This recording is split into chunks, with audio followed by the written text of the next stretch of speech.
Hey Simonics, what's up and welcome to episode number 22 of our Ionic holiday calendar.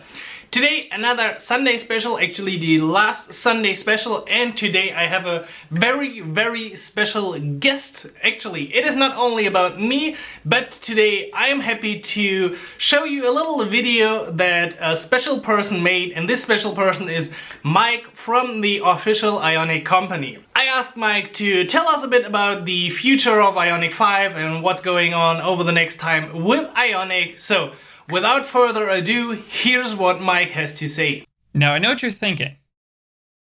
Retro. Circa 2014. From when I first joined Ionic. Let's get up to date with the latest and greatest Ionic gear. Much better. Welcome everyone to the 2019 Ionic Academy holiday calendar. My name is Mike Hardington. I'm a developer advocate at the Ionic team, working on the framework, CLI tooling, wherever I'm needed, specifically focused on some of the Angular portions of our code base, but now diving into React and, as always, progressive web app, all the things. If you have any questions about any of that stuff, feel free to reach out on Twitter. More than happy to answer any questions that you may have. Now let's talk about 2020 and what you can expect to see from us in the coming year. Now 2019 was completely driven by Ionic 4.0, which changed the framework for the better. Being able to use Ionic not only in Angular, but in no frameworks or other frameworks like React. And with this, we wanted to keep the momentum going and push forward and start to plan for our 5.0.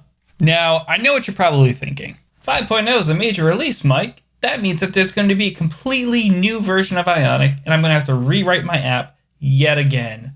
Way to go. Thankfully, that is not the case. Our 5.0 is actually going to be more of an incremental change. Basically, taking changes that we know we've needed to make or have wanted to make, and using the major version change to actually be able to do that and let people know that there's going to be some changes. These changes, though, won't mean you'll need to rewrite your app yet again. Now, a good example of these changes is the move from attribute selectors to class selectors inside of Ionic's own CSS. Now, attribute selectors actually made a lot of sense when you had no framework or you were using Angular, but when you start adding things like React in the mix, things start to get a little bit more tricky. Because of the way JSX works and everything being treated as props on a component, random attribute selectors were essentially getting added to the JSX type information, which we don't really want. So we started migrating all of the attribute selectors over to class selectors in early releases of 4.0. I think roughly around 4.7, and I could be wrong about the exact version, but we started making these changes before we even knew 5.0 was going to be a thing. Now that we're getting closer to our 5.0, we can actually remove these attribute selectors, which we've already been warning people will eventually get removed when they open up their console logs.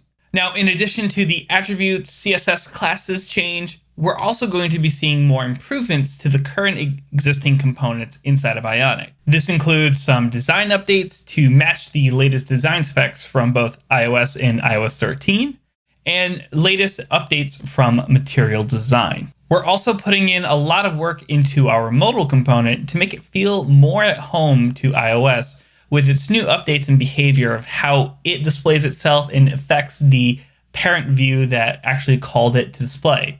If you've been following Max on Twitter, you'll definitely have seen little hints of this with some demo apps that he's been building, all using actually some new gestures and animation support. The animations and gestures APIs that we've been working on have been a project from our own Liam DeBC, who has been taking our internal animation and gesture logic and actually rewriting it and exposing the API officially so you can use these and add your own custom animations or your own custom gestures and still be able to get performant animations and performant gesture behaviors, even in more resource-limited devices like older Android or older iPhones. Now, for something that I know is on everyone's mind, what's going on with Ionic View? Well, the truth is, Vue took a little bit of a backseat while we were putting all of our efforts into Ionic React. Now, the reasons why we did this are a lot of them, but more or less what it came down to is that we found we were solving the same problems between React and Vue as we were developing, say, the component wrappers, the routing integration, how the modals and overlay components should behave inside of that framework. So with that in mind, we took a little bit of a break. We decided, let's finish up React, take everything that we've learned from developing React, and go back to the drawing board with Vue and figure out, are we doing things probably the best way? Are we doing things that make sense from a long-term maintainability standpoint? And is this going to make sense for developers and a developer ergonomic perspective? Are they going to be able to use the same tools that they've come to know and love while developing with Vue, with Ionic and Vue together?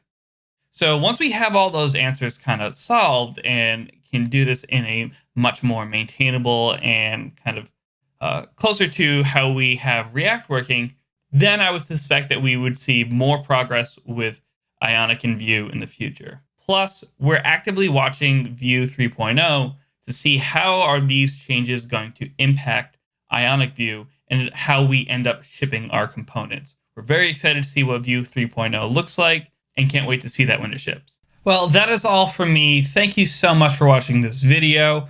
From all of us at Ionic, thank you for making 2019 such an amazing year. We're extremely excited to show you what we have in 2020. You have been awesome. I've been Mike. Thank you. All right, I'm really looking forward to everything that Mike said, especially the animation part. I think I also mentioned this in one of the earlier videos this month.